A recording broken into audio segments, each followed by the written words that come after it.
नमस्कार साथियों। एसआईआर से जुड़े 10 सबसे महत्वपूर्ण सवाल और उसके आसान जवाब, आज आपको पूरी जानकारी मिलेगी। जो भी आपके मन में डाउट है एसआईआर को लेकर के, चाहे आपके राज्य में एसआईआर हो रहा हो या होने वाला हो, सभी के लिए ये वीडियो बेहद महत्वपूर्ण है। देखिए, अगर आप दूसरी जगह शिफ्ट हो चुके हैं तो आपका एसआईआर कैसे होगा, ऐसे तमाम ऐसे सवाल हैं जो मुझसे पिछले कुछ दिनों के भीतर लोगों ने पूछ लिए। अब उन सभी सवालों को मैंने कंबाइंड करके एक वीडियो बनाया है, तो इसको आपको ध्यान से सुनना है। हो सकता है इनमें से कोई सवाल आपका हो। तो अगर आप दूसरी जगह शिफ्ट हो गए हैं, हो सकता है आपने राज्य चेंज कर दिया हो सकता है आपने ज़िला चेंज कर दिया हो, या सिर्फ और सिर्फ आपने एक क्षेत्र यानी एक मोहल्ला चेंज किया है, तो ये सबसे ज़्यादा पूछे जाने वाला क्वेश्चन है। अगर आपका वर्तमान पता बदल गया है लेकिन वोटर लिस्ट में नाम पुराने पते पर है, तो घबराने की ज़रूरत बिल्कुल भी नहीं है। आपका एसआईआर वहीं होगा जहां वोटर लिस्ट में आपका नाम दर्ज है। जी हाँ साथियों, यानी वोटर लिस्ट में जो एड्रेस पड़ा है वोटर आईडी कार्ड में, एसआईआर वेरिफिकेशन आपका वहीं पर होगा। अगर आप नहीं चाहते हो कि वहाँ पर हो, तो आप जो वोटर कार्ड है उसमें आप एड्रेस चेंज करवा लो, है ना। वहीं के बीएलओ आपको फॉर्म देंगे और वहीं पर जमा होगा जो आपके वोटर लिस्ट में एड्रेस पड़ा हुआ है। यानी 100 की सीधी एक बात, वोटर कार्ड अपना देखिए और जो एड्रेस पड़ा हुआ है वहीं के बीएलओ से कांटेक्ट करिए, एसआईआर वहीं होगा, है ना। अगर आप चाहते हैं कि वोटर लिस्ट में पता भी बदल जाए तो एसआईआर के साथ साथ आप फॉर्म नंबर 8 भरकर एड्रेस भी अपडेट करा सकते हो, यानी एसआईआर भी हो जाएगा और एड्रेस भी अपडेट हो जाएगा।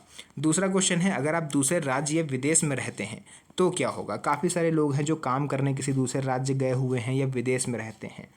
मान लीजिए आप दिल्ली में नौकरी करते हैं और मुंबई में आपका घर है, आप दिल्ली आ गए हो किसी काम से और यहीं पर आप आके रहने लगे, या हो सकता है आप हैदराबाद में हो, कहीं पर भी हो, है ना, या सऊदी दुबई आप कहीं भी रहते हो। ऐसी स्थिति में भी आपको घर आने की ज़रूरत नहीं है। बीएलओ आपके घर पर आपको फॉर्म दे देगा। आपके घर पर जो भी सदस्य मौजूद होगा, माता पिता भाई बहन बंधु कोई भी, है ना, पत्नी या बेटा, उनको आपको फॉर्म दे देगा और कोई भी आपका फॉर्म भर सकता है। यानी ऐसा नहीं कि आपको दुबई में आप हो या मुंबई में आप हो तो आपको अपने घर वापस आना है, नहीं। आपके घर में कोई भी आपके नाम से फॉर्म भर सकता है, लेकिन एक शर्त है, ध्यान रहे, आपके सिग्नेचर की कॉपी नहीं होनी चाहिए। ऐसा नहीं है कि आपका बेटा आपका फॉर्म भर रहा है और वो सिग्नेचर आपके नाम से कर दे, नहीं, क्योंकि सिग्नेचर अगर मिसमैच हुआ तो आपको प्रॉब्लम होगी। जो भी व्यक्ति अपना आपका फॉर्म भर रहा है वो अपने सिग्नेचर करेगा, है ना। मान लीजिए आपका बेटा आपकी पत्नी आपका फॉर्म भर रही है तो वो अपने सिग्नेचर करेंगे आपके फॉर्म पर। जो व्यक्ति फॉर्म जमा करेगा वही अपना हस्ताक्षर करेगा और साथ में अपना रिश्ता लिख देगा कि हम इनके वाइफ हैं या बेटे हैं। ऐसा फॉर्म पूरी तरह मान्य माना जाएगा। सवाल नंबर 3, क्या एसआईआर नागरिकता साबित करने के लिए किया जा रहा है। इस सवाल को लेकर के सबसे ज़्यादा भ्रम फैला हुआ है। सच्चाई ये है कि एसआईआर नागरिकता की जांच नहीं है, यह केवल मतदाता सूची का पुनः निरीक्षण है। इसका उद्देश्य मृत वोटरों की पहचान करना, डुप्लीकेट नाम हटाना, फर्जी वोटरों की पहचान करना, सही मतदाताओं की सूची तैयार करना।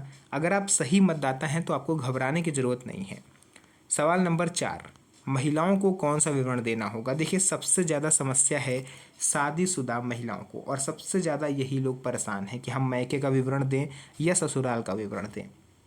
देखिए, अगर महिला का नाम 2002 की वोटर लिस्ट में नहीं था तो उन्हें अपने माता पिता, है ना, या दादा दादी या भाई में से किसी एक का विवरण देना है। यानी ओवरऑल अगर हम लोग बात करें तो जो शादीशुदा महिलाएं हैं उन्हें अपने मायके का विवरण देना है, ससुराल का नहीं, है ना। चाहे शादी को 5 साल हुए हों, 20 साल हुए हों या फिर 30 साल हो गए हों, ससुराल की जानकारी नहीं बल्कि मायके के परिवार का विवरण आपको देना है। इस चीज़ को याद कर लीजिए। अगर माता पिता दूसरे राज्य की वोटर लिस्ट में हैं तो क्या होगा। देखिए, काफ़ी सारे लोगों का ये केस है। मान लीजिए आज आप उत्तर प्रदेश में रहते हैं लेकिन आपके माता पिता का नाम पहले बिहार, झारखंड, राजस्थान या किसी अन्य राज्य की वोटर लिस्ट में रह चुका है, तो भी कोई समस्या नहीं है। भारत के किसी भी राज्य की 2002 की वोटर लिस्ट का विवरण मान्य होगा। बहुत सारी शादीशुदा महिलाएं होती हैं, जैसे मुंबई में घर था लेकिन शादी उनकी यूपी में हो गई, तो आप अपने माता पिता का मुंबई की जो 2002 की लिस्ट थी वो भी विवरण आप भर सकती हैं, है ना। पूरे देश के हर राज्य में 2002 की, क्योंकि जो एसआईआर है वो 2002 में हुआ था, तो पूरे देश की एसआईआर लिस्ट 2002 में आई थी, तो उसका विवरण मान्य है। बस विधानसभा भाग संख्या, क्रम संख्या, नाम, ये सब आपको भर देना है। सवाल नंबर 6, आखिर 2002 की वोटर लिस्ट ही क्यों मांगी जा रही है? देखिए, ये बहुत बड़ा सवाल है। दरअसल 2002-3 में भी विशेष पुनर्निरीक्षण यानी एसआईआर कराया गया था। इसी वजह से उस समय की वोटर लिस्ट को आधार माना जा रहा है।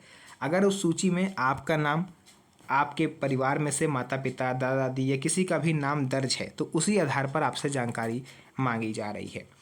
सवाल नंबर 7, एसआईआर कराने का भविष्य में क्या फ़ायदा होगा? देखिए, कई लोग पूछते हैं कि एसआईआर कराने से फ़ायदा क्या है।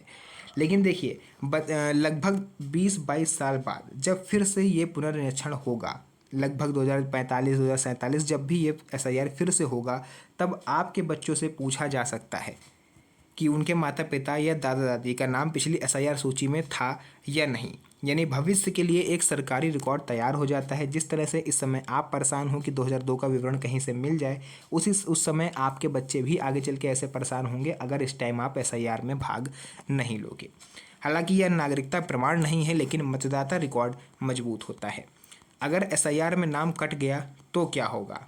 इस बात से भी बहुत से लोग डरे हुए हैं कि अगर किसी कारण आपका नाम एसआईआर के दौरान सूची में नहीं रहता है, तब भी घबराने की ज़रूरत नहीं है।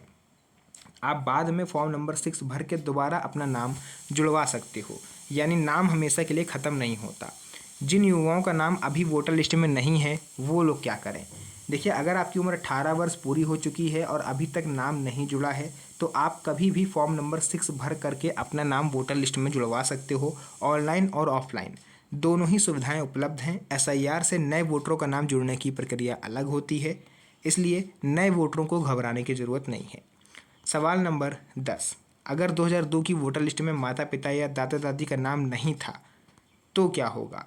ये भी एक महत्वपूर्ण सवाल है कि अगर आपके परिवार में किसी का भी नाम 2002 की वोटर लिस्ट में नहीं है तो भी चुनाव आयोग ने व्यवस्था करी है। ऐसी स्थिति में आयोग के द्वारा स्वीकार किए गए 13 प्रकार के दस्तावेजों में से कोई भी एक दस्तावेज आप फॉर्म के साथ दे सकते हो।